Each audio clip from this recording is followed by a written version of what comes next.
Si Tsukasa at Tachibana ay naging matalik na magkaibigan mula noong sila ay 7 taong gulang. Gayunpaman, biglang nagpakita ang isang diyosa at pinaulanan ng palaso si Tachibana. Nagising si Tsukasa sa ibang mundo kasama ang isang cute na blonde na babae sa tabi niya. Tinanong ni Tsukasa ang kakaibang babae sa kinaroroonan ni Tachibana, ngunit nalilito ang dalaga. Hindi niya maintindihan kung bakit hindi kilala ni Tsukasa ang matalik niyang kaibigan. Naglabas siya ng salamin at pinatunayan na itong taong ay hindi kamukha ni Tachibana. Laking gulat ng babae nang makitang mayroon na siyang 2 asset na hindi maganda ang nabuo sa halip na isang joystick. Hindi niya maintindihan kung bakit siya na-reincarnate bilang perpektong babae na lagi niyang iniisip. Biglang nagpakita ang isang diyosa upang ipaliwanag na inilipat niya sila sa mundong ito. Mahigit 20 taon nang magkaibigan ang dalawa, at tulad mo, wala pang date. Malinaw, nais ni Tachibana na maka-score, pero si Tsukasa ang kalaban niya every time na may gusto siyang babae. Aba, may gusto yung babaeng yun kay Tsukasa. Si Tsukasa ang alpha male, ang gustong-gusto ng mga babae, at si Tachibana ang karaniwan na lalaki. Sa huli, gusto ng mga babae si Tsukasa, at naglasing si Tachibana para makalimutan ang kanyang hindi kaaya-aya na mukha. Napakalungkot ni Tachibana hanggang sa punto na gusto niyang maging cute blonde na babae. Doon nagpakita ang diyosa at pinyona silang dalawa para ilipat sila sa mundong ito. Hindi lang iyon, ngunit ginawa rin sila ng diyosa na iyon sa kanilang perpektong anyo, at ngayon ay kailangan nilang talunin ang Demon Lord. Kung gagawin nila ito, pagbibigyan niya sila ng anumang hiling. Nasa sabik si Tachibana, ngunit iniisip ni Tsukasa na ito ay isang panloloko, lalo na dahil ang kanyang kaibigan ay maaari na ngayong sumali sa mga babaeng pang-pageant. Galit na galit ang diyosa kay Tsukasa na nauwi sa pag-spell sa dalawa. Siya ay karaniwang nagpapakita ng ilang visual effect at sinasabing magkakaroon na sila ng dahilan upang iligtas ang mundo, at sirain ang sumpang ito sa lalong madaling panahon. Ang diyosa ay umalis, at sinubukan ni Tsukasa na intindihin ang sitwasyon hanggang sa tumingin siya kay Tachibana. Sa segundong iyon, huminto ang lahat na para bang tinitingnan niya ang pinakamagandang babae sa mundo. Iyon ay kapag siya ay hindi sinasadyang bamulong na nakita niya siyang cute. Alam ni Tachibana na siya ay mukhang cute, ngunit ngayon ay kailangan nilang gumawa ng solusyon. Nagbabago ang lahat sa susunod na segundo dahil nadidistract din siya sa itsura ni Tsukasa. Nagsisimula siyang maunawaan kung bakit ang mga babae ay may mas gusto sa mga matatangkad na lalaki, at inamin niyang palagi niyang iniisip na cool si Tsukasa. Sa kabilang banda, hindi mapigilan ni Tsukasa na isipin kung gaano ka-cute at payat si Tachibana sa shower. Doon nila napagtanto kung tungkol saan ang kanilang sumpa. Literal na ginawa ng diyosa ang sumpa na kung hindi mo ililigtas ang mundo, di na kayo mababalik sa dati. Ang sumpa ay magpapaibig sa isa't isa, pero maging totoo tayo, kung hindi mo mahalikan ang isang babae, lalaki ka ba talaga? Ngunit sa parehong oras na iyon, nagkakaisa sila sa isang bagay kailangan nilang basagin ang sumpa bago sila mahulog sa isa't isa at yakapin ang bahaghari. Gayunpaman, mas interesado si Tachibana na alamin kung gusto siya ni Tsukasa. Pinaalalahanan siya ni Tachibana na sinubukan niya itong i-raise up, ngunit mahinahong itinanggi ito ni Tsukasa. Siya ay isang alpha male at hindi kailanman pumupuri sa hitsura ng isang babae. Nakikisali sila sa isang paligsahan upang malaman kung sino ang tunay na nagkakagusto, ngunit naantala sila ng isang malaking mabalahibo na oso. Sinimulan silang habulin ng oso, at sa tingin ni Tachibana ay cute ito sa una, ngunit bigla itong nag-transform sa isang halimaw.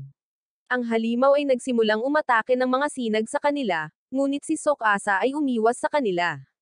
Ang pangunahing problema ay kapag si Tsukasa ay nagsimulang magambala sa kung gaano kalambot at kaganda si Tachibana. Ang kaguluhang ito ay nagdudulot sa kanila na mahulog sa loob ng isa't isa, mula sa isang bangin. Sinundan sila ng halimaw, ngunit tapos na si Tsukasa sa pagtakbo. Hindi siya natakot sa buong buhay niya, bakit siya matatakot ngayon?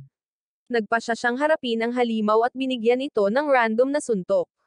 Ang random na suntok na iyon ay nagbubukas ng isang butas, at sa kasamaang palad, hindi ito kay Tachibana. Iniisip ni Tsukasa na lahat ito ay dahil sa pag-eehersisyo ng biceps niya araw-araw, ngunit iniisip ni Tachibana na lahat sila ay nakakuha ng mga bagong istatistika. Humihinga pa ang halimaw at sinusubukang umatake ng sinag kay Tachibana. Nagawa ni Tsukasa na harangan ito dahil sa bicep workout at nakatanggap ng EXP na mensahe sa ibabaw ng kanyang ulo. May lumabas na screen ng stat, at nalaman nilang level 70 na si Tsukasa. Hindi lang yon, level 1 si Tachibana sa hero class. Si Tsukasa ay isang high-level skilled fighter, habang si Tachibana, well, isa siyang malakas at independent na babae. Pagkatapos ay sinubukan ni Tsukasa ang isa sa kanyang mga kasanayan, at isang pinto ang biglang nagpakita sa harap nila. Ito pala ang pinto sa apartment ni Tachibana. Inihatid ang dalawa sa bahay ni Tachibana, pero bakit may ganitong skill si Tsukasa? Gusto pala niyang pauwiin si Tachibana bago sila ipatawag ng Diyosa sa isang ito, at dahil iyon ang hiling niya, ginawa ito ng Diyosa. Nakita ni Tachibana na kapaki-pakinabang ang kakayahan ni Tsukasa dahil libre ang kuryente at tubig. Natutuwa si Tsukasa na hindi na rin sila mag-aalala tungkol sa pagkain at tirahan. Tinukoy ni Tachibana na talagang may problema sila sa pagkain dahil walang laman ang kanyang refrigerator. Nagpalit si Tachibana ng damit ng kanyang kapatid, at pumunta sila sa isang kalapit na nayon. Nagpanggap si Tachibana bilang isang anak ng isang mayamang pamilya, at si Tsukasa ang kanyang assistant. Biglang napansin ni Tsukasa ang malalaking ulap ng usok na nagmumula sa nayon. Nagsimulang tumakbo ang mga taga-nayon na nilalampasan si Tsukasa dahil inaatake sila ng mga bandido. Iniisip ni Tsukasa na maaaring si Tachibana iyon dahil ang isa sa kanyang passive skills ay ang walang kahirap-hirap na gumawa ng gulo. Sa loob ng nayon, napatid si Tachibana at isang bandido ang lumakad papunta sa kanya. Inosente siyang humihingi ng paumanhin para sa abala, at ang bandido ay umibig sa kanya. Hiniling ng bandido ang kanyang kamay sa pag-aasawa, na nangakong titigil sa pagiging magnanakaw para lamang sa kanya. Dumating ang isa pang bandido at agad ding umibig kay Tachibana. Napagtanto ni Tachibana na isa ito sa kanyang mga passive na kakayahan na naging dahilan ng pag-ibig ng lahat sa kanyang hindi mapaglabanan na kagandahan. Nagsimulang mag-away ang mga bandido para kay Tachibana. Dumating si Tsukasa at nadatnan si Tachibana na umiiyak at nagmamakaawa sa mga bandido na itigil na ang pag-aaway para sa kanya. Napakaganda ni Tachibana na ang kanyang presensya lamang ay sapat na upang mapaalis ang mga bandido. Mula sa sandaling iyon, sinimulan ng mga taga-nayon na sambahin si Tachibana para sa pagpapabagsak sa mga bandido at binigyan siya ng parada ng pagmamataas. Napagtanto ni Tachibana na magiging mahirap kung mangyari iyon sa tuwing lalabas sila at iniisip na kailangan nilang itago ang kanyang mukha. Hindi mapigilan ni Tsukasa ang kanyang pagpapakyut, ngunit tinatago niya ang kanyang nararamdaman. Na-curious si Tachibana kung bakit hindi gumagana kay Tsukasa ang kanyang kagandahan. Casual na sumagot si Tsukasa na dahil alam niyang hindi naman talaga totoong babae si Tachibana. Sinuri ni Tachibana ang mga istatistika ni Tsukasa at sa tingin niya ay napakatalino niya para mahulog sa kanyang alindog. Binalaan ng mga bandido ang dalawa na sila ay mga scout lamang at ang kanilang pangunahing puwersa ay naghahanda sa pag-atake. Napagtanto ni Tsukasa na ang kanilang base ay dapat na malapit. Tinawag niya si Tachibana, at agad na inilabas ng mga bandido ang impormasyon. Tumungo ang dalawa sa base ng mga bandido sa gabi. Sinuri ni Tsukasa ang mga kaaway at nakitang mas mahina sila kaysa sa kanya. Inutusan niya si Tachibana na manatili na lang sa bahay at magluto dahil kaya niya itong harapin ng mag-isa. Gayunpaman, tumanggi si Tachibana na hayaan si Tsukasa na harapin ang panganib ng mag-isa. Naalala ni Tsukasa ang hindi makatwirang kabaitan ni Tachibana. Si Tsukasa ay pinalaki na mag-isa dahil sa kanyang mature na ugali, hindi tulad ni Tsukasa na ginagawa lang ang sinasabi sa kanya. Si Tachibana ay isang taong palaging kinukuha ang mga bagay sa kanyang sariling mga kamay para sa iba kung kinakailangan. Sa maikling panahon, nagsimulang isipin ni Tsukasa na gusto niyang pakasalan si Tachibana. Mabilis siyang nagising mula sa kanyang iniisip at napagtantong may mali sa kanya. Tumanggi si Tsukasa na tingnan muli si Tachibana dahil nagsisimula na siyang makitang cute siya. Nagpasya siyang gamitin si Tachibana bilang decoy. Nagsimulang magtipon ang mga bandido sa harap ng dalawa at napansin nila kung gaano kaganda si Tachibana, at sinubukan nilang hulihin siya at dalhin siya sa basement. Gayunpaman, sinimulan silang pabagsakin ni Tsukasa. Hindi nagtagal ay dumating ang mga taga-nayon upang tulungan silang labanan ang mga tulisan. Pinigilan ni Tsukasa ang mga taga-nayon na makalapit kay Tachibana. Pinagalitan ni Tachibana si Tsukasa dahil sa kakaibang kinikilos niya sa mga taga-nayon. Hinihingi ni Tachibana si Tsukasa na aminin na gusto rin siya nito. Pilit itong tinatanggi ni Tsukasa, ngunit lumalabas sa itaas niya ang isang stats na siya ay may gusto. Sinisikap niyang ipaliwanag ng desperado kay Tachibana na hindi niya gusto ang mga blonde na babae na dating lalaki. Gayunpaman, nawalan ng kontrol si Tsukasa sa kanyang sarili at nabighani. Pinupuri niya ang buhok ni Tachibana dahil kumikinang ito na kumikinang sa mukha niya na parang sinag ng araw. Nataranta si Tachibana at sinampal ang mukha ni Tsukasa, ngunit napagtanto niya ngayon kung gaano kalakas ang kanyang passive skill. Itinuro ni Tsukasa kay Tachibana na gumaling na siya ngunit ipinahayag din na hindi niya naramdaman ang ganito noon. Siya ay natatakot na main love sa isang babae at iminumungkahi na kailangan nilang gumawa ng isang countermeasure. Binaliwala ni Tachibana ang lahat ng ito at inaalala lamang ang kayamanang nakuha nila sa mga bandido. Ang isang taga-nayon ay nag-aalok sa kanila na kunin ang lahat ng mga kayamanan bilang kabayaran para sa kanilang mga serbisyo. Sumagot si Tachibana na gusto lang niya ng bagong damit. Napansin ni Tachibana ang isang sunog sa kagubatan, ngunit iniisip ni Tsukasa kung gaano nakakahiya ang pakiramdam na magkagusto kay Tachibana. Maya-maya ay iniisip ni Tsukasa kung ano ang gagawin niya sa balahibo ng bear na natalo niya. Pinupuri siya ng mga bata, ngunit ipinakita ng isang random na lalaki na natalo ni Tsukasa ang isang uri ng Diyos na tagapag-alaga ng kagubatan. Nagpa siya si Tsukasa na gisingin si Tachibana para lang makita ito na parang may joystick pa pagkatapos maligo. Ibinahagi ni Tsukasa na tinanong niya ang mga taga-nayon tungkol sa Demon Lord, ngunit wala silang alam tungkol dito. Sa palagay niya ay kailangan nilang maghanap ng magandang tiyempo upang umalis sa nayon, at pumunta sa susunod na mas malaking bayan upang mang-alap ng higit pang impormasyon tungkol sa Demon Lord. Nagtanong si Tachibana tungkol sa kalapit na sunog sa kagubatan at nalaman niyang naapula ito ng ulan. Nagtungo sila sa labas at narinig ang ilang mga elves na nagrereklamo sa mga taga-nayon tungkol sa sunog sa kanilang kagubatan, at pagkawala ng kanilang tagapag-alaga na Diyos. Nais nilang ibigay sa kanila ng mga taga-nayon ang mga kriminal, kung hindi, sisirain nila ang nayon. Nagmamadaling bumalik sina Tsukasa at Tachibana sa loob bago pa sila mapansin ng mga elves ngunit nakaisip sila ng plano at nakipag-usap sa mga elves.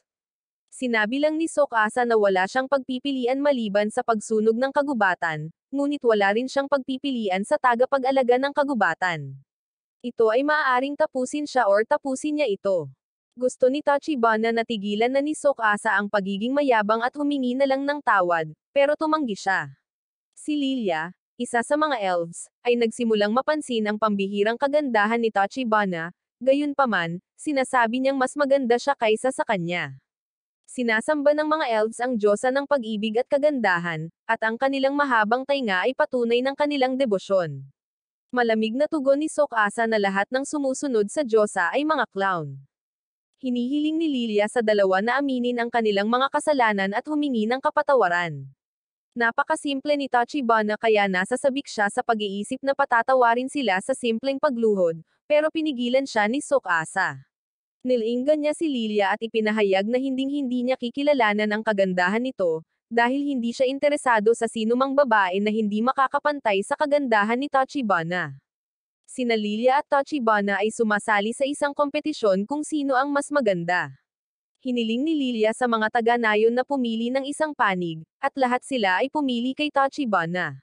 Pinupuri ni Tachibana si Lilia dahil sa simpatiya, ngunit pinigilan siya ni Tsukasa. Pinayuhan niya si Lilia na baguhin ang kanyang pananampalataya dahil malinaw na hindi siya pinagpapala ng kanyang Diyosa. Nagagalit si Lilia dahil laging nakakasakit ang komento ni Tsukasa sa Diyosa. Iniisip niya na sumasamba sila sa isang masamang cult at binaliktad ang mga taga-nayon laban sa Diyosa. Inakusahan niya ang mga ito na sinadyang sunugin ang kagubatan at kinuha ang kanilang tagapag-alaga na Diyos, kaya nagpa siya siyang wakasan ang kanilang kasamaan. Nagpa siya si Lilia na hampasin si Tsukasa gamit ang kanyang busog at mahiwagang palaso, ngunit iniwasan ito ng dalawa. Dinala ni Tachibana si Tsukasa para tumakbo kasama niya sa kagubatan at magtago sa likod ng isang puno. Ang mga elves ay nagtungo sa kagubatan upang hanapin ang dalawa, Ngunit si Tsukasa ay kumuha ng isang bato sa lupa at inihagis ito sa buhok ni Lilia. Naputol ang buhok ni Lilia sa isang hampas. Nakaupo siya sa lupa at umiiyak dahil ang ibig sabihin ng kanyang buhok ay ang kanyang pagkakakilanlan bilang isang elf. Tahimik na lumabas ang dalawa sa kagubatan habang inaalo ng mga elves si Lilia. Kinagabihan, nagreklamo si Tachibana dahil sa sobrang pagod sa paglalakbay sa paglalakad. May logic pa naman si Tsukasa kasi siya yung lalaki. Ipinaliwanag niya na hindi sila makakarating sa susunod na bayan maliban kung patuloy silang maglalakad ng 3 araw pa. Bumigay si Tsukasa at tumawag ito ng isang araw at nagpas siyang umuwi para kumain ng hapunan. Niyaya ni Tachibana si Tsukasa na kumain sa ilalim ng mabituing kalangitan. Pinupuri niya ang masarap na lasa ng kanyang pagkain. Bueno, hanggang sa napagtanto niya na ito ang karne ng Diyos na tagapag-alaga. Pagkatapos ay iminumungkahi niya na subukan nila ang iba't ibang bagay sa bagong mundo, ngunit napansin ni Tsukasa na lasing si Tachibana at nagsisimula siyang magsabi ng ilang kakaibang bagay. Itinanggi ito ni Tachibana dahil imposibleng malasing sa isang lata ng alak. Gayunpaman, napagtanto ni Tsukasa na ito ay dahil ang kanyang kasalukuyang katawan ay hindi maaaring humandle ng beer. Lasing na lasing si Tachibana na sa tingin niya ay kaya nilang gawin ang lahat dahil nasa ibang mundo sila. Nagsimula siyang tumakbo sa kagubatan sa paghahanap ng kalayaan, pinilit si Tsukasa na hanapin siya. Napagtanto niyang nagbago si Tachibana mula nang lumipat ang kanyang asset sa itaas. Natigilan siya nang marinig niyang tinatawag siya ni Tachibana. Nahuli pala si Tachibana ng halimaw ng halaman, at walang magawa si Tsukasa tungkol dito. Oo, ang ating bidang Four Eyes ay tila na-charm sa kanyang tropa at napahawak din ang halimaw ng halaman sa mga binti ni Tsukasa. Tinanong niya si Tachibana kung may masasabi ba siya na magpapabigla sa kanya, at sa ilang kadahilanan ay sumigaw si Tachibana na ayaw niya sa bell peppers. Para sa ibang random na dahilan, nabigla si Tsukasa dahil dapat magustuhan ng isang babae ang bell peppers. Agad niyang tinapos ang halimaw ng halaman, at nag-level up si Tachibana, ngunit kasabay nito ay naasar siya na mababa pa rin ang kanyang level habang napakataas ng level ni Tsukasa. Nagtungo sina Tsukasa at Tachibana sa susunod na bayan, ngunit hindi nasasabik si Tachibana. Nag-level up siya, pero nanatiling pareho ang kanyang stats, well, hindi pareho, tumaas ang kanyang luck stat. Nakalimutan ni Tachibana ang lahat at nasasabik siya kapag nakita niya ang isang malaking mataong bayan sa unahan. Gustong-gusto ni Tachibana ang mga buhay na lugar na tulad nito, ngunit nawala ang kanyang kasabikan nang nilagyan ni Tsukasa ng paper bag ang kanyang mukha. Nais niyang maiwasan ang isang pandemya ng mga lalaki na umiibig sa kaibigan niya. Pumunta si Tsukasa sa isang merchant para ibenta ang balat ng guardian deity habang si Tachibana ay nagmukmak sa isang sulok. Pagkaraan ng ilang sandali, bumisita ang dalawa sa isang tindahan ng armas, at iginiit ni Tachibana na bumili sila ng isang malaking espada dahil namimiss niya ang kanyang maliit na punyal. Kakailanganin nila ito para putulin at labanan ang mga halimaw. Nag-aatubili si Tsukasa na pagbigyan ang kahilingan ni Tachibana, ngunit sa huli ay pumayag din siya. Pumunta sila sa isa pang tindahan ng armas kung saan humingi si Tsukasa sa merchant ng whetstone at kutsilyo. Sinubukan ni Tachibana na magpakyut para kumbansihin si Tsukasa na bilhan siya ng espada na gusto niya, ngunit sa halip ay nakatanggap siya ng suntok mula sa kanya. Napansin ng mga ngalakal ang nakatakip na mukha ni Tachibana at nagtanong kung naglalakbay sila ng palihim. Siya ay nag-aalok sa kanila ng isang palamuti ng buhok na enchanted upang maiwasan ang hindi ginustong pansin. Mukhang curious si Tsukasa, pero mabilis silang umalis nang marinig nila kung gaano ito kamahal. Iminumungkahi ni Tachibana na gamitin ang kanyang alindog upang makipagtawaran ng mas mababang presyo para sa palamuti ng buhok. Tinanggal ni Tachibana ang paper bag at bumalik sa shop. Siya ay kumikilos ng cute sa mga ngalakal, at agad itong nabighani at inaalok sa kanya ang buong tindahan. Sinubukan ni Tsukasa na makialam, ngunit huli na ang lahat dahil nakita na ng lahat ng mga taga-nayo ng mukha ni Tachibana, at lahat sila ay nahulog na sa kanya. Ginamit ni Tsukasa ang kanyang kakayahan at hinagis si Tachibana pabalik sa kanyang bahay. Napagpasyahan niyang bilhin ang palamuti dahil makakatulong ito kay Tachibana na lumabas ng hindi nagdudulot ng gulo. Bumalik siya sa bahay ni Tachibana at nalaman niyang may ibang ideya siya.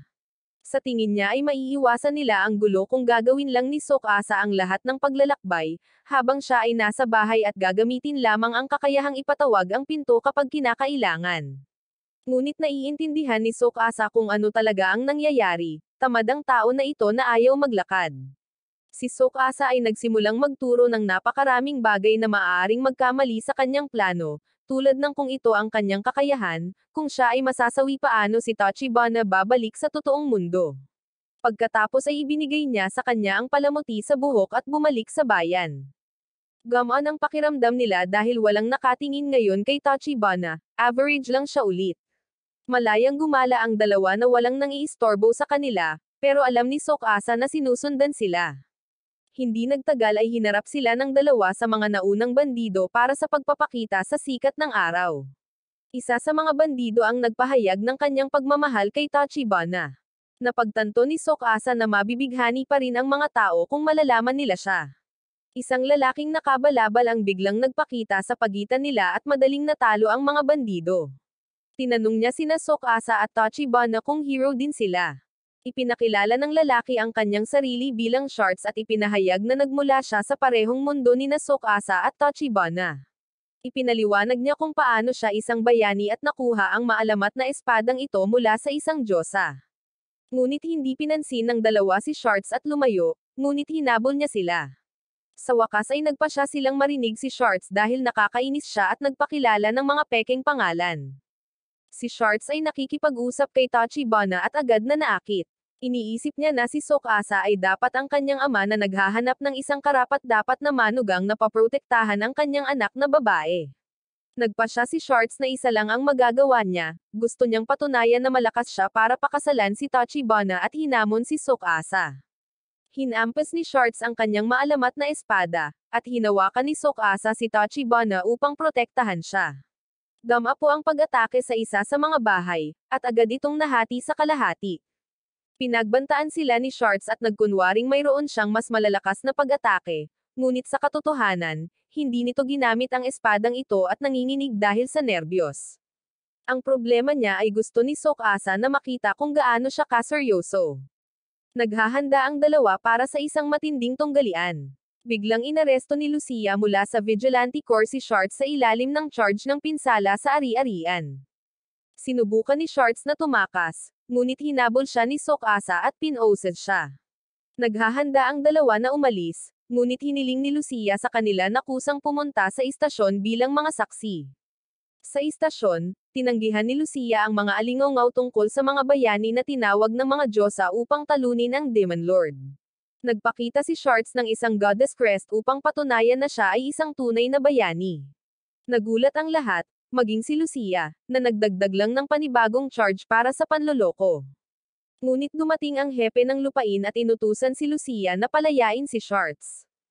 Hiniling ng hepe kay Shards na patunayan na siya ay isang bayani sa pamamagitan ng pagpunta sa isang pakikipagsapalaran. Sina Tsukasa, Tachibana, at Shards ang dapat na humarap sa mga magnanakaw sa kalapit na bayan. Ipinaliwanag ni Lucia na kung tutulong sila sa paglutas ng mga pagnanakaw, lahat sila ay idedeklarang inosente. Lumalabas na isang suit ng living armor ang iniulat na nagnanakaw ng mga tao. Minsan na silang nag-deploy ng suppression team, pero hulaan mo.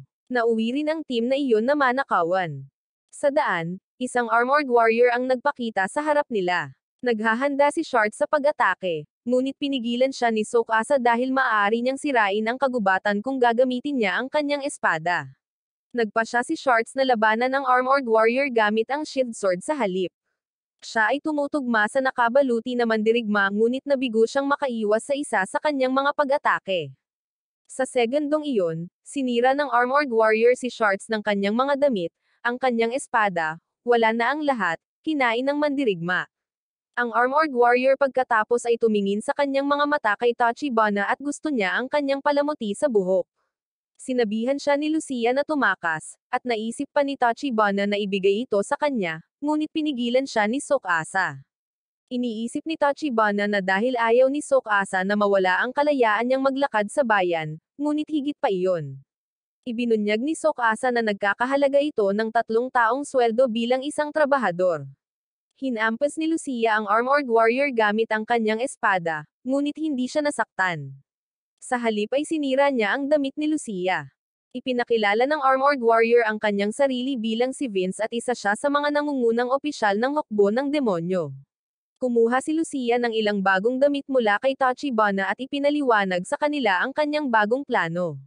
Siya ay gaganap bilang isang decoy habang ang lahat ay umaatake kay Vince. Pinigilan siya ni Tachibana dahil sa tingin niya ay mawawalan ng damit si Lucia kapag ginawa niya iyon. Bumaling siya kay Tsukasa, na pinahiram kay Tachibana ang kanyang coat. Hindi niya mapigilan ang sarili na mamangha sa hitsura nito sa kanyang damit. Hindi tulad ng karamihan sa inyo, alam talaga ni Tsukasa ang hitsura ng isang babae kapag sinusuot niya ang kanyang kamiseta. Doon lumabas ang isang status na chinarm siyang muli ni Tachibana. Lahat ay kinukutya siya dahil sa tingin nila ito ang kanyang kagustuhan. Na si Vince sa hindi nila pagpansin sa kanya, kaya naglunsad siya ng isang pag-atake. Pinalihis ni Tsukasa ang pag-atake gamit ang isang sampal. Pinagalitan niya si Tachibana sa pag-aakalang mahuhulog siya sa kanya dahil lang sa suot nitong jacket. Binalaan siya ni Tachibana na nakalapit na sa kanya si Vince at akmang aatake na. Gayunpaman, madaling naiiwasan ni Tsukasa ang lahat ng pag-atake ni Vince. Medyo na-distract si Tsukasa, dahilan para ma-atake siya ni Vince, ngunit hindi siya naapektuhan nito. Iniisip ni Vince na kung ang isang direktang tama at atake mula sa kanyang palakol ay hindi epektibo, pagkatapos ay kailangan niyang sumipsip ng mahiwagang kapangyarihan at tumuon sa kanyang mga boosters. Ang baluti ni Vince ay napahusay at naghahanda siyang maglunsad ng isang pag-atake habang si Tsukasa ay ginulo. Inihampas niya ang kanyang mga kamay sa mukha ni Vince at agad siyang pinabagsak. Ang armor ni Vince ay sumabog, ngunit sina Tsukasa at Tachibana ay masyadong nag-ambala sa kanilang pag-uusap upang mapansin ito. Nag-ambala ang mga ito nang lumabas ang katawan ng tao ni Vince sa armor, at siya pala ay isang babae.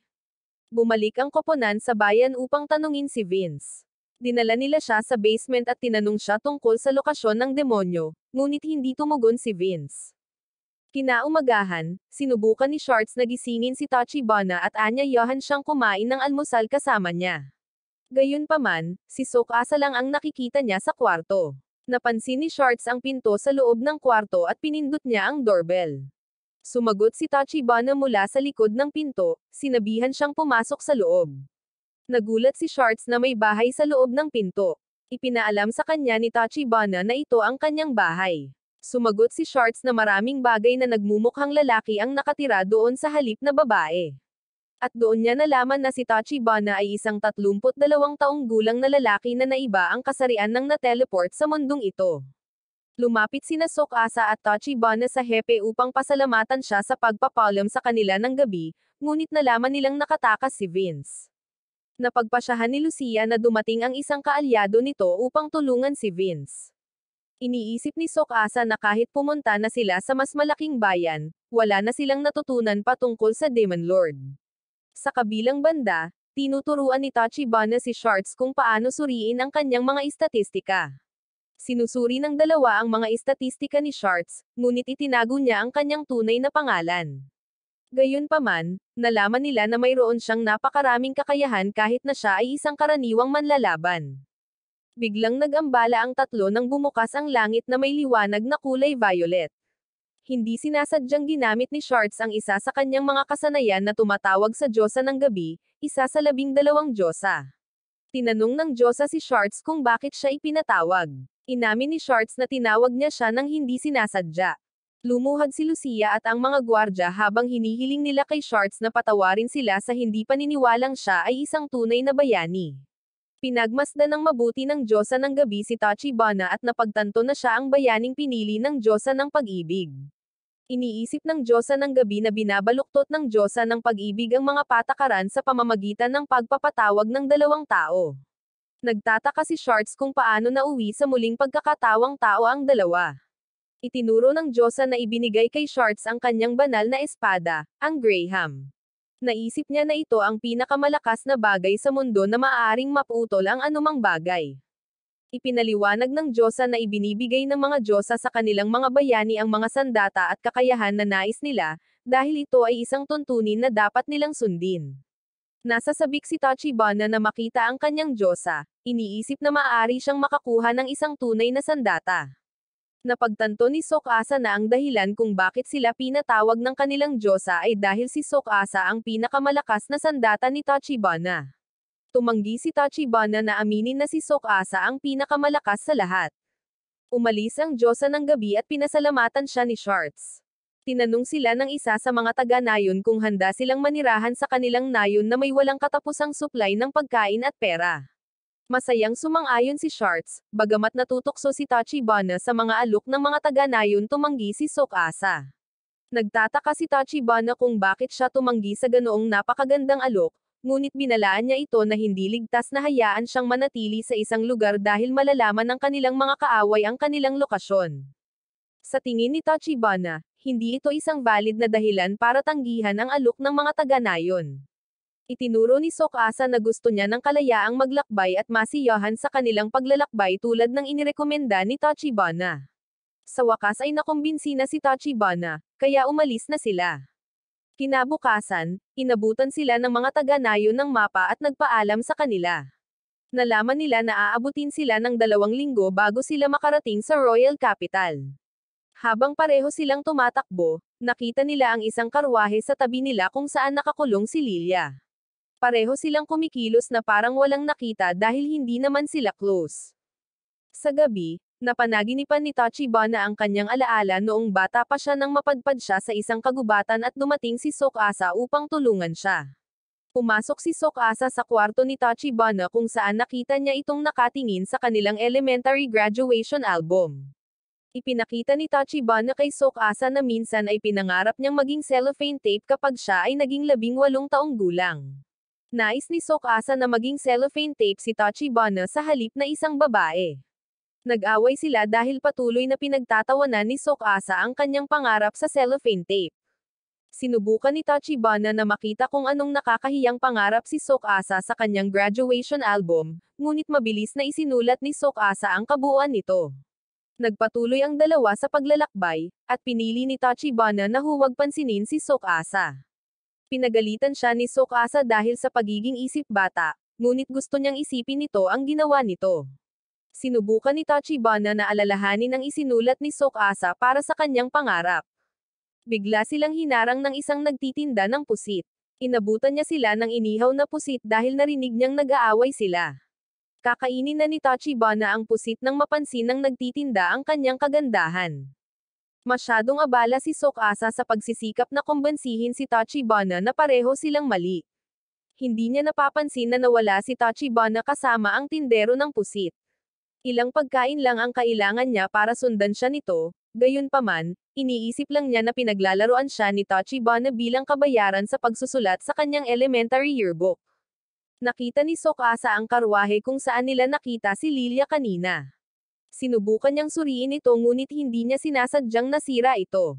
Hinarap niya si Shino, ang may-ari, na humihingi ng paumanhin sa pagsira sa kanyang cart dahil hindi niya makontrol ang kanyang mga kamay.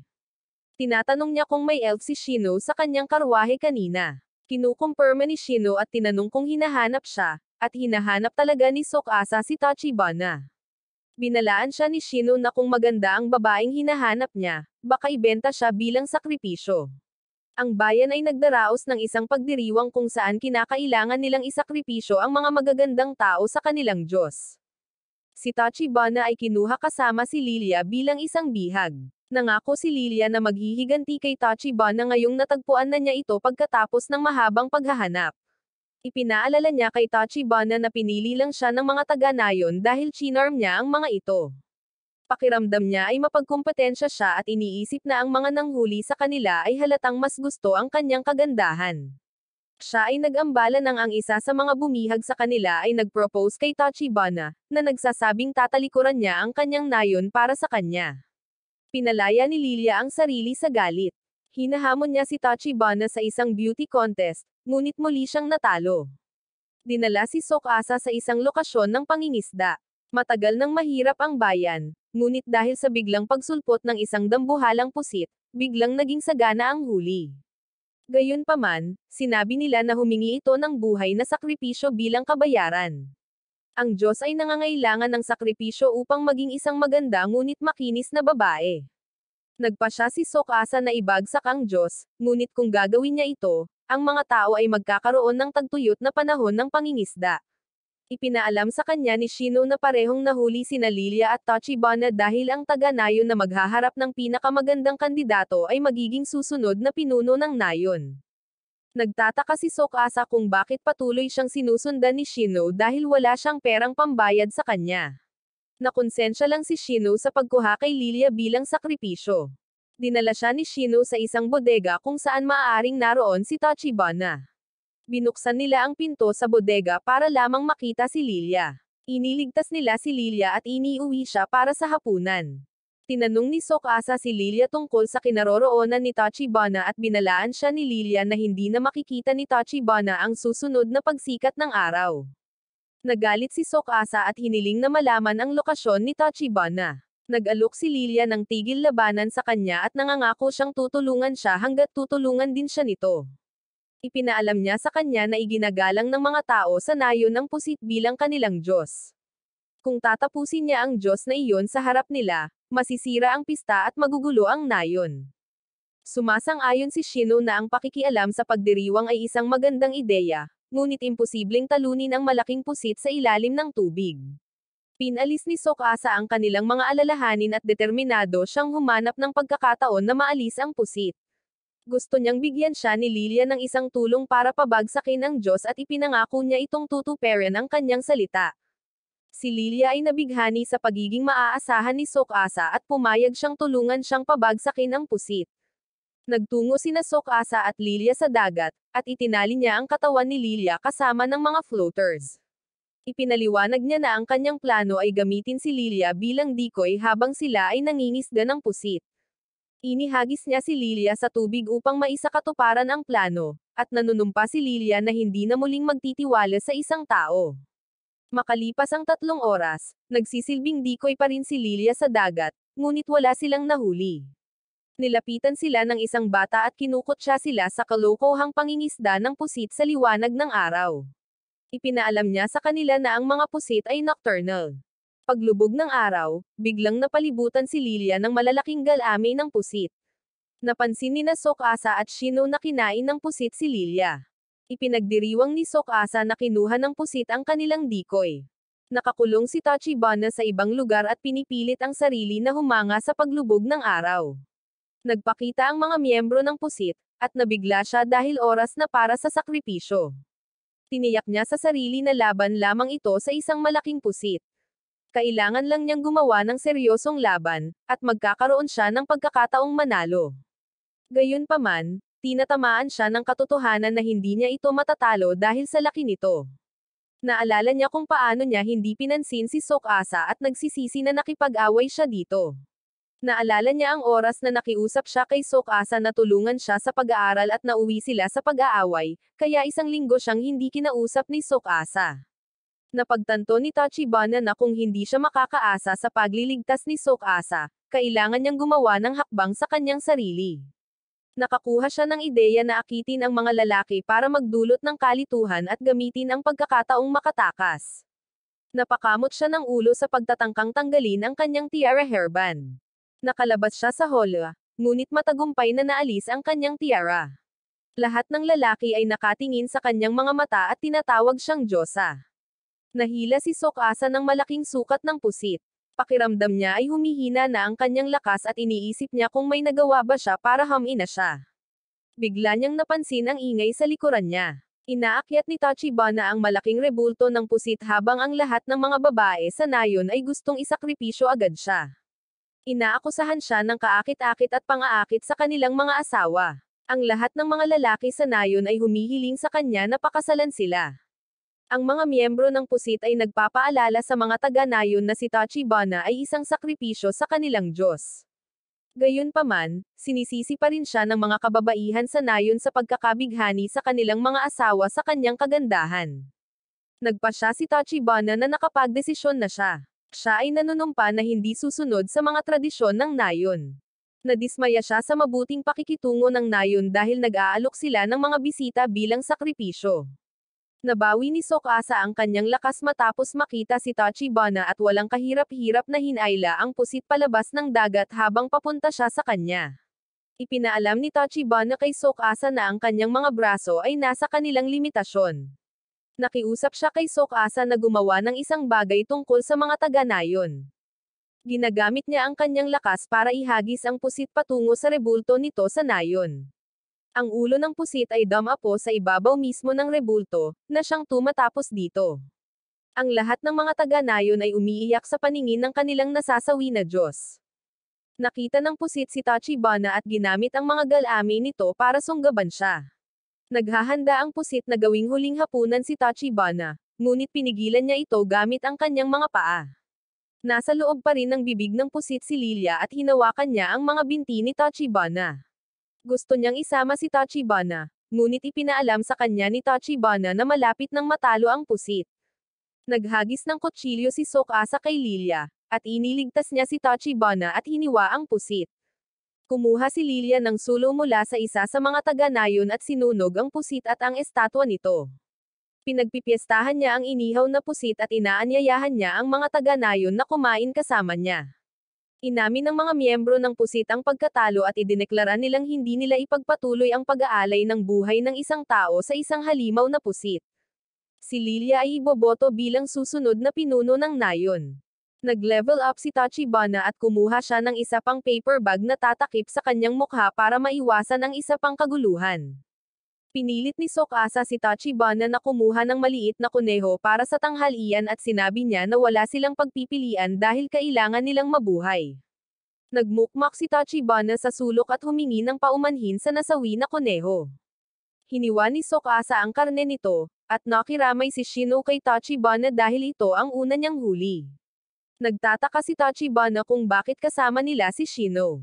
Sumagot lang si Shino na gusto niyang sumama hanggang makarating sila sa Royal Capital. Nasira ni Tsukasa ang kanyang kariton at tumakas ang kanyang buwaya, kaya ang tanging paraan ng transportasyon ay paglalakad. Napansin ni Tachibana na hindi gumagana ang kanyang alindog kay Shino, at iniisip ni Tachibana kung okay lang ba na iniwan nila si Lilia. Iniisip ni Tsukasa na ang isang babaeng tulad niya ay palaging maghahanap ng pagkakataon para makapaghiganti at natutuwa siyang hindi siya sumama sa kanila. Sinuri ng dalawa ang kanilang mga istatistika, at nadismaya si Tachibana dahil ang swerte lang niya ang tumaas. Itinuturo ni Tsukasa na ang kanyang pisikal na lakas ay maaaring hindi tumaas. Ipinaliwanag niya na pagkatapos talunin ang unang halimaw, siya lamang ang nakakuha ng EXP. Gayunpaman, sa pakikipaglaban sa pusit, tumaas ang antas ni Tachibana kahit na si Lilia ang tumalo dito.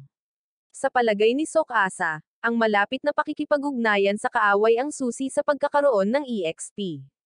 Masama ang loob ni Tachibana sa kuneho, ngunit hindi niya maiwasang kainin ang masarap na pagkain. Bumalik siya sa kanyang bahay ngunit napansin niyang sinundan siya ni Tsukasa. Sumagot si Tsukasa na baka madukot muli siya kapag inalis niya ang tingin sa kanya. Hindi niya mapabayaan ang kanyang pag-iingat dahil sa huling beses na ginawa niya iyon ay nagkaproblema si Tachibana. Gayunpaman, tinulak siya ni Tachibana palabas ng kanyang bahay. Tinanong ni Tsukasa si Shino tungkol sa kanyang intensyon. Nakita niya ang mga istatistika ni Shino at nalaman niya na siya ay isang mataas na antas na asasin, na hindi karaniwan para sa isang regular na lalaki.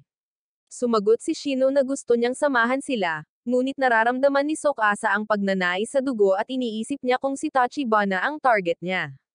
Naghahanda si Tsukasa sa pag-atake, ngunit sinabi ni Shino na kung sinadya niyang saktan sila, may nilagay sana siyang bagay sa kanilang pagkain kanina. Sinubukan ni Tsukasa na gumalaw, ngunit nakaramdam siya ng pagkahilo. May nilagay pala si Shino sa pagkain nila. Ginamit ni Tsukasa ang kanyang huling lakas at nagsimula ng isang tunggalian kay Shino. Lumabas si Tachibana sa kanyang bahay at nakitang natalo si Shino. Binalaan ni Tsukasa si Tachibana na huwag lumapit at ipinaalam sa kanya na nilagyan ni Shino ng kung ano ang kanilang pagkain. Hiniling niya kay Tachibana na tumakbo, ngunit nag-aalala siya na baka hindi na niya makita si Tsukasa kapag maghiwalay sila. Humihingi ng paumanhin si Tachibana dahil mahina ang katawan niya at nagdudulot lang ng gulo. Bigla silang ginambala ni Shino, sinabing hindi niya nakitang cute si Tachibana. Ibinasura niya ang mga akusasyon nila na pinupuntirya si Tachibana dahil hindi niya naisip na ibenta ito bilang isang alipin. Nadidismaya si Tachibana sa mga isiniwalat ni Shino, at nagpasya si Tachibana na gamitin ang kanyang alindog dahil nagamot si Tsukasa. Nagalit si Shino sa kanyang pagtatangka, kinukutya siya tungkol sa pagsisikap na akitin siya sa kanyang katawan. Sinasabi ni Shino na pinapataas lamang nito ang kanyang puot.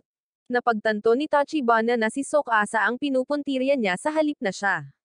Pinatumba ni Shino si Tachibana para mahawakan niya si Tsukasa, masahe. Gayunpaman, iniisip ni Tsukasa na siya ay pinahihirapan sa halip. Ipinaalam sa kanila ni Shino na ang kanyang pamilya ay may kaalaman tungkol sa mga lihim na pressure point ng katawan.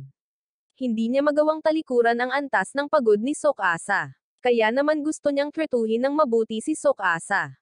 Nagpatuloy ang tatlo sa kanilang paglalakbay at mas nakaka-relax ang pakiramdam ni Tsukasa.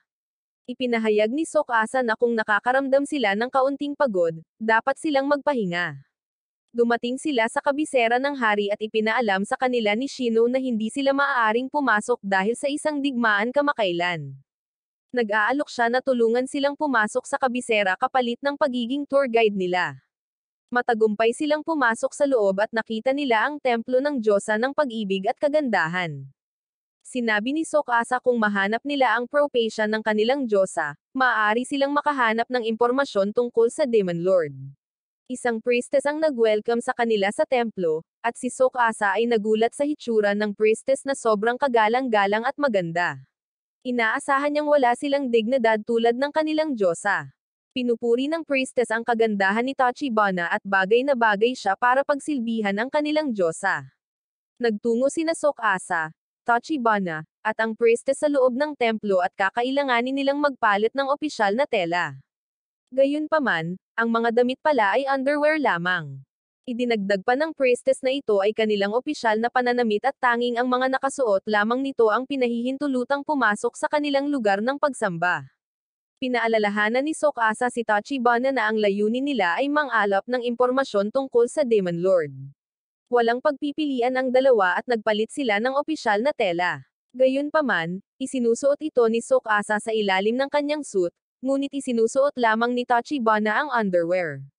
Nakipagtalo si Tachibana sa pag-aakalang gustong ipahiya siya ni Tsukasa. Ipinaalam ni Tsukasa sa priestess na nag-aatubili siyang ipakita ang kanyang balat, ngunit pumayag ang priestess na isuot ito sa loob. Ibinigay ng priestess kay Tachibana ang kanyang damit upang matakpan ang kanyang sarili. Ang lugar ng pagsamba ay talagang isang nighttime pool event. Nadismaya si Tsukasa na ang templo ay naging tulad ng naisip niya. Inaanyayahan sila ng priestess sa pananampalataya. Pinilit niyang inaalis ang robe Tachibana, ngunit natagpuan ng priestess ang crest ng kanilang Diyosa sa kanyang katawan. Nagalit ang mga mananamba kay Tachibana, sa pag-aakalang kinukutya niya ang kanilang relihiyon. Ipinaalam sa kanya ng priestess na ang mga naglalagay ng kanilang Diyosa na crest sa kanilang katawan ay dapat hagupitan at ipadala sa isang isla ng bilangguan bilang parusa. Tinawag ng mga mananamba si Tachibana na isang kriminal, at iniligtas siya ni Tsukasa. Pinahiram niya sa kanya ang kanyang coat para matakpan ang kanyang katawan. Inanunsyo niya na hindi nila nais na ang crest ay inukit sa kanilang katawan, ngunit wala silang pagpipilian. Iniinsulto ni Tsukasa ang templo at ang Diyosa, at hiniling ng priestess na ihanda ng mga mananamba ang kanilang mga sandata. Inatake ng mga sumasamba si Tsukasa, ngunit natalo niya silang lahat sa isang iglap. Gumagawa ng spell ang priestess, ngunit hinawakan siya ni Tsukasa bago pa man niya ito matapos. Ibinaba niya ang priestess dahil hindi siya dumating para makipaglaban. Biglang nagpakita ang pinuno ng unit ng panaktik ng lungsod, si Maria. Inanunsyo niya na sina Tsukasa at Tachibana ay mga bayani na tinawag ng Diyosa. Ipinagbabawal niya ang sinuman na makialam sa kanila. Dinala ni Maria ang dalawa sa palasyo at ipinakita sa kanila ang mapa ng mundo. Itinuring silang royalty dahil biniyayaan sila ng Diyosa. Ipinaliwanag niya na ang Diyosa ng pag-ibig at kagandahan ang lumikha ng maharlikang pamilya ng kaharian. Ang unang hari ay tumanggap ng kanyang pagpapala, at ang kanyang crest ay makikita lamang sa mga katawan ng mga taong nagmamana ng parehong pagpapala. Dumating ang tatlo sa harap ng silid ng hari. Tinanggap sila ng hari, ngunit hindi komportable si Tachibana at gustong umuwi kaagad. Walang ibang pagpipilian ang dalawa kundi ang yumukod sa hari. Nagpahiwatig si Tsukasa kay Tachibana na tanggalin ang kanyang tiara para magamit niya ang kanyang alindog sa hari. Inalis ni Tachibana ang kanyang tiara, ngunit wala itong ginagawa sa hari or sa kanyang mga bantay. Nalaman ng hari na walang kamalay-malay ang dalawa sa propesya ng Diyosa, kaya kinanta niya ito sa kanila. Pagkatapos ay ipinaliwanag niya na ang mga liriko ng kanta ay nangangahulugan na ang Diyosa ay nagpatawag ng isang magandang babae sa lungsod bilang isang bayani. Inutusan ng mga tao na pangunahan ang mga bayaning may taglay na Diyosa tungo sa kaligtasan. Idineklara sila ng hari na mga bayani na tinawag ng kanilang Diyosa at hinikayat silang talunin ang Demon Lord bago ang iba. Para sa layuning iyon, susuportahan sila ng kaharian ng walang hanggan. Tinanong ni Tsukasa kung anong uri ng suporta ang ibibigay ng kaharian.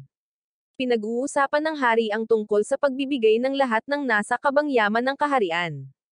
Napagtanto ni Tachibana na ito ay ang kanyang alindog na gumagana. Hiniling ni Tachibana kay Tsukasa na kilalanin din ang kanyang hitsura. Kalmadong tumugon si Tsukasa na ang kanyang mukha ay maaaring maging lubhang madaling gamitin, ngunit hindi ito ang kanyang uri. Patuloy na humihingi ng papuri si Tachibana at pinutol sila ni Maria at ipinaalam sa kanila ang magaganap na piging.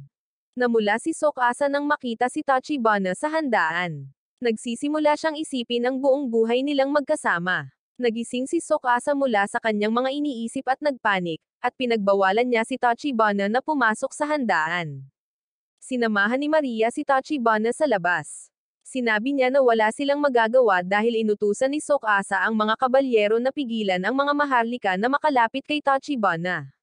Si Tsukasa ay naghahatid ng pagkain kay Tachibana sa labas. Humingi siya ng alak, ngunit nag-aalala siya na baka tumungo siya sa kagubatan tulad ng huling pagkakataon. Nagpakita si Shino at pinagseselosan si Tachibana sa kanyang alak. Hinawakan ni Tsukasa si Tachibana at pinagalitan dahil sa pagiging pabaya niya dahil alam niyang lagi siyang paprotektahan nito. Sinubukan ni Maria na pigilan si Tsukasa na gumawa ng eksena dahil nasa isang handaan sila. Tumanggi si Tsukasa, sinabi sa kanya na ang pag-uugali ni Tachibana kamakailan ay hindi matitiis. Napagod si Tachibana sa walang katapusang pagbulyaw ni Tsukasa at tumakbo siya patungo sa palasyo. Napagtanto ni Tachibana na nag-overreact siya nang binabalaan lang siya ni Tsukasa para sa kanyang kapakanan. Sinimulan niyang mapansin ang pagiging kaakit-akit ni Tsukasa, at ipinaalala sa sarili na hindi siya dapat magka-crush sa kapwa lalaki. Lumingon siya at nakita ang prinsesa, na kanyang tipo. Si Yuka ang maharlikang prinsesa, at sinusubukan niyang tumalon sa kalayaan. Pinigilan siya ni Tachibana sa pagtalon at ayaw tumigil ni Yuka. Kinausap ni Tachibana si Yuka tungkol kay Tsukasa. Nag-aalala siya na wala siyang magagawa para sa kanya. Gusto niyang gamitin ang piging para tulungan siya, ngunit sa halip ay ginalit niya lamang ito. Ipinapalagay ni Yuka na siya ay nalulumbay dahil nabigo siyang mahulog sa kanya si Tsukasa. Tinatawag niya ang kanyang sitwasyon na walang pag-asa ngunit salamat sa kanya para sa pagkagambala, na nagpahinto sa kanya na tuluyang tumalon. Masarap ang pakiramdam ni Tachibana na makasama ang magandang prinsesa. Nang maglaon, sinubukan ni Tsukasa na kausapin si Tachibana, ngunit iniisip pa rin niya si Yuka. Biglang pumasok si Yuka sa kwarto nila at nalaman niya na si Tachibana ang bayani. Humihingi siya ng paumanhin dahil sa pagiging walang galang sa kanya. Hiniling ni Yuka kay Tachibana na isama siya sa kanilang paglalakbay upang talunin ang Demon Lord. Ginambala sila ni Tsukasa at tinanggihan ang kahilingan ni Yuka. Ipinaliwanag niya na ang kanilang paglalakbay ay masyadong mapanganib. Tinanong niya kung bakit gusto niyang maglakbay kasama sila.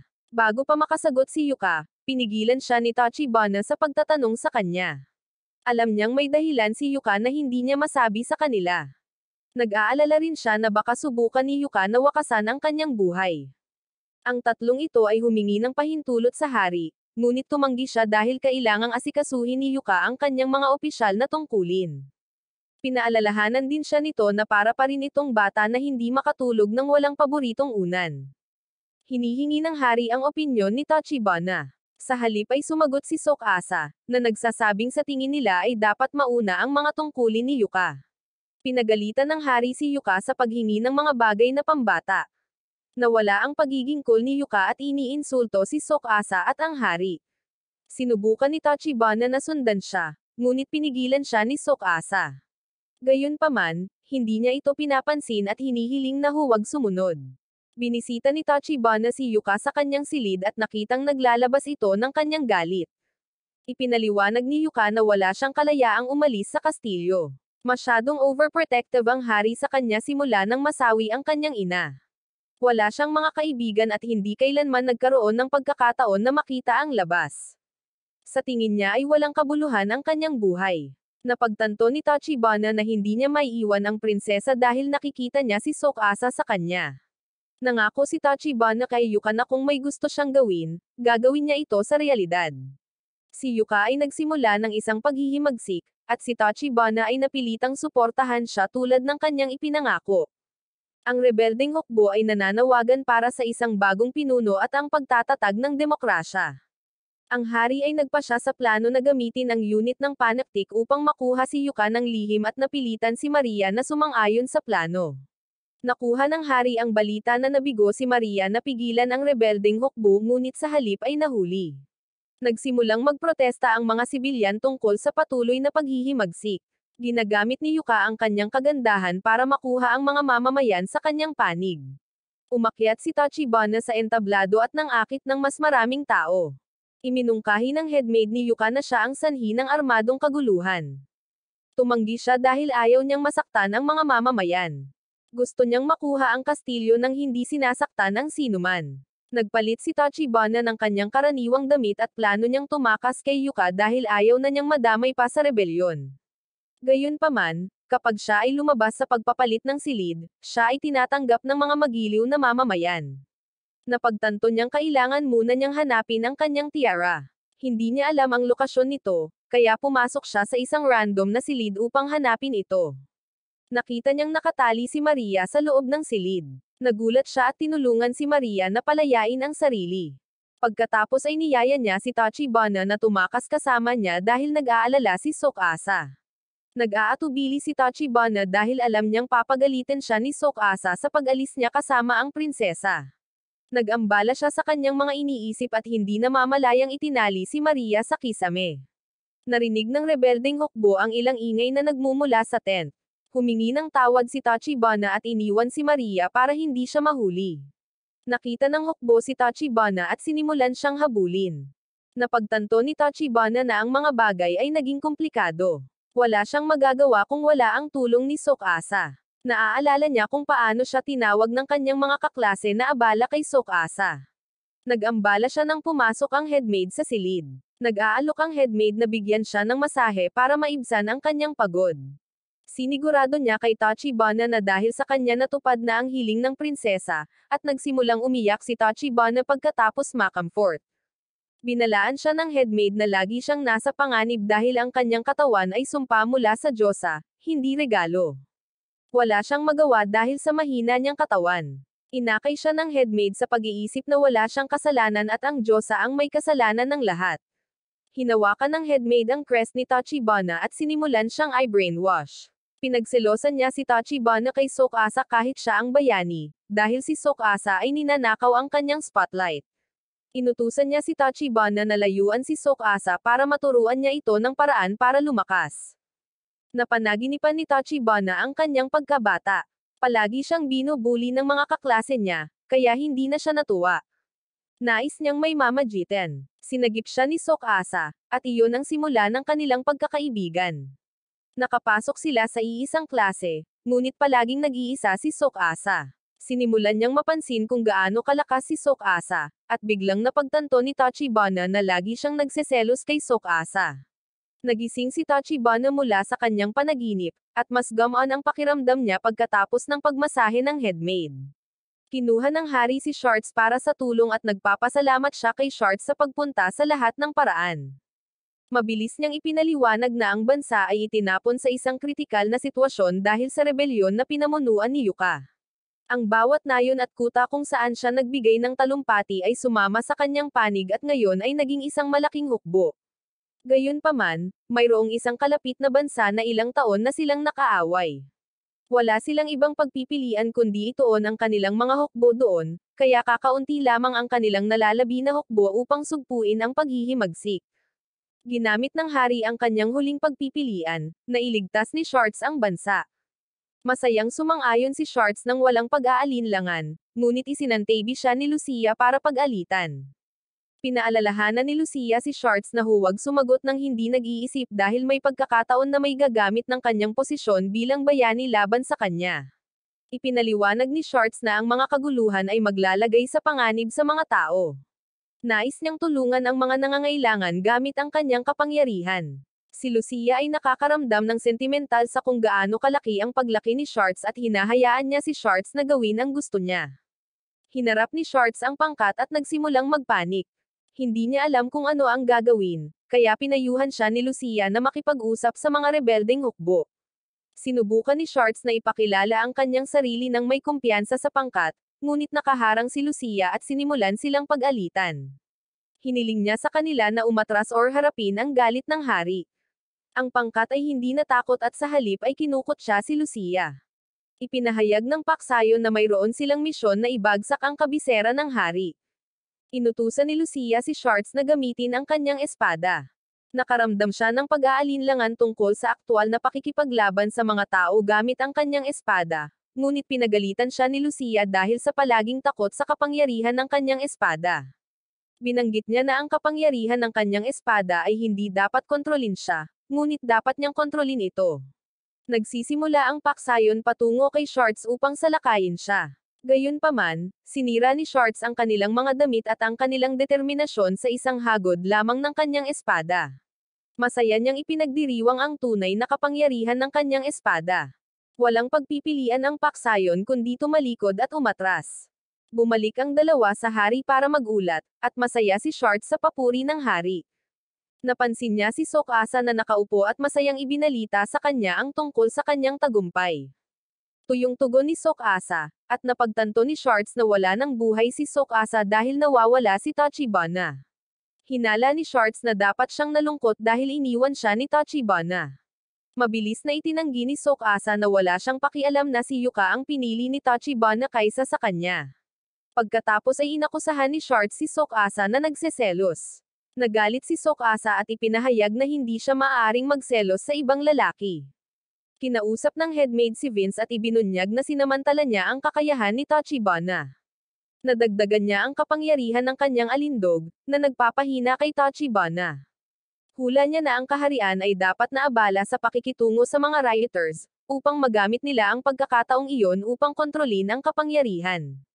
Isang kabalyero ang humarang, at mabilis na itinago ng headmaid si Vince. Iniulat niya na nawala ang kanilang puwersa ng mga rebelde sa kabisera. Lahat sila ay bumalik sa kanilang regular na pamumuhay sa pag-aararo. Iniulat din ng kabalyero na nawala ang lahat ng alaala ng mga lalaki sa mga huling araw. Mabilis na nag-brainstorm ang headmaid ng isa pang plano kay Vince. Napagtanto niya na ito ay walang kabuluhan dahil ang kanilang alindog ay madaling masira. Ang headmaid ay nagsimulang masiraan ng loob, na inaalala ang lahat ng hirap na ginawa niya sa kanyang plano, mula sa paggawa ng mga gawain araw-araw hanggang sa pag-promote hanggang sa pagiging headmaid. Ginawa niya ang lahat para mang-alap ng impormasyon at gumawa ng plano. Gayunpaman, hindi niya napansin ang isang tao sa kaharian na maaaring mag-ando ng kontrol sa isip. Nagpasya siyang kunin ang mga bagay sa kanyang sariling mga kamay at pasabugan na lang ang kaharian. Inakay ng headmaid sina Yuka at Tachibana sa imbakan ng mga armas sa ilalim ng lupa ng kaharian. Binanggit niya na nabigo ang kanilang mga plano, kaya kailangan nilang umasa sa kanilang huling paraan.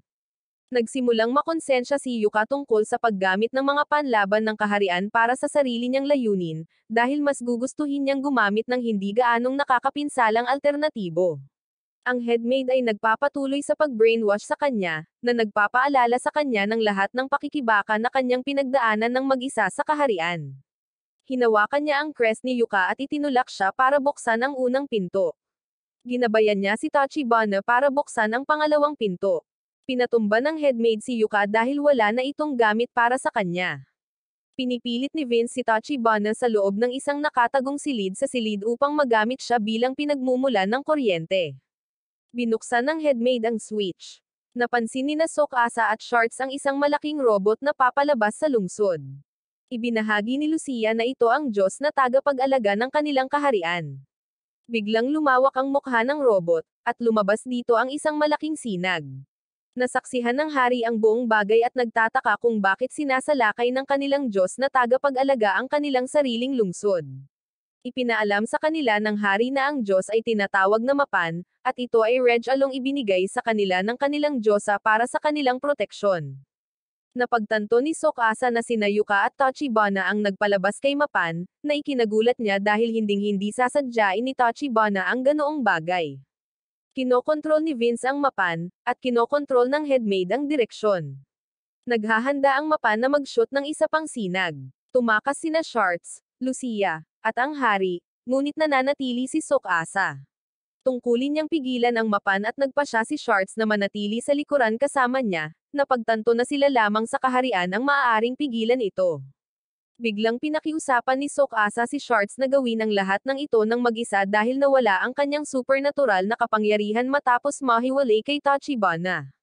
Nagsisimulang matarante si Shorts at hinihikayat siya ni Shino na maging bayani dahil nasa kanyang mga kamay ang buhay ng mga taga-nayon.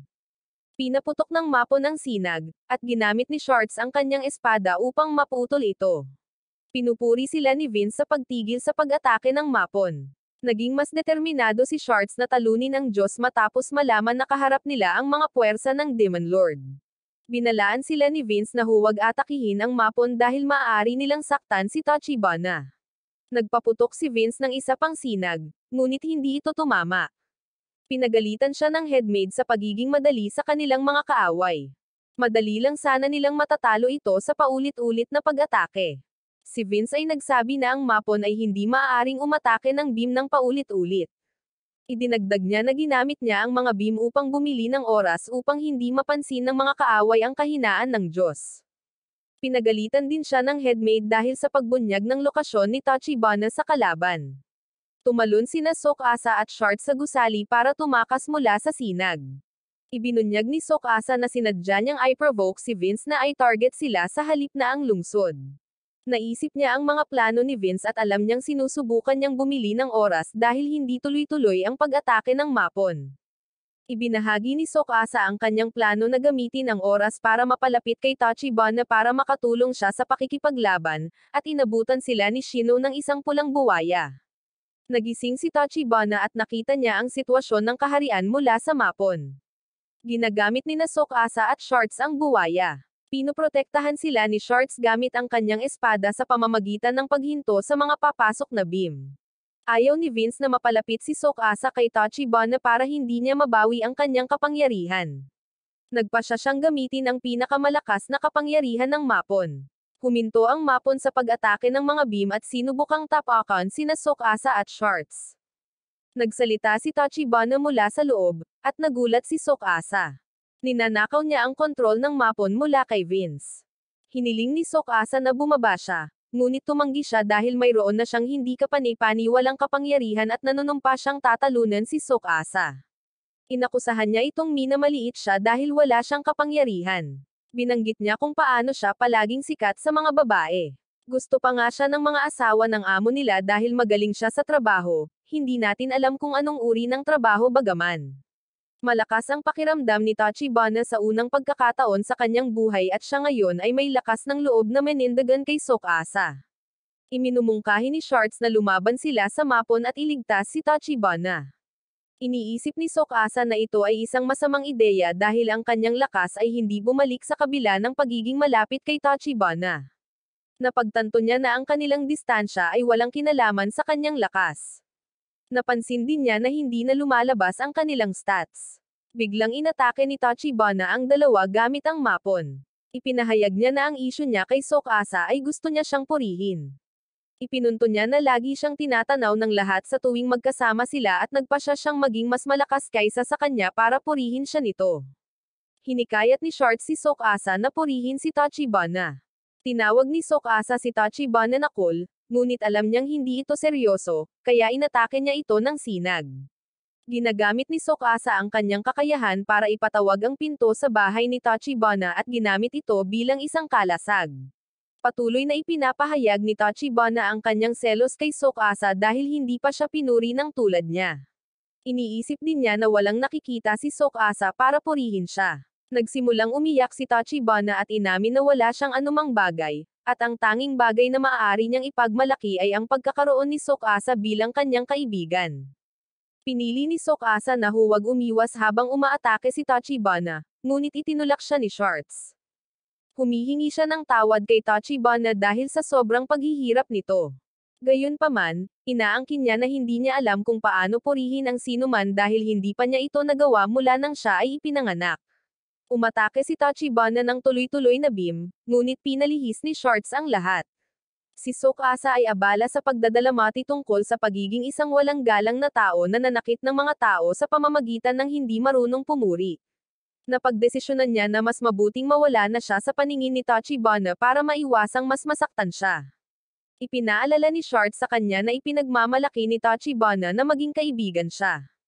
Sigurado siyang magsisisi si Tachibana kung maghiwalay sila habang napapalibutan ito ng kanyang emosyon. Nagmamakaawa siya kay Tsukasa na purihin si Tachibana mula sa kaibuturan ng kanyang puso.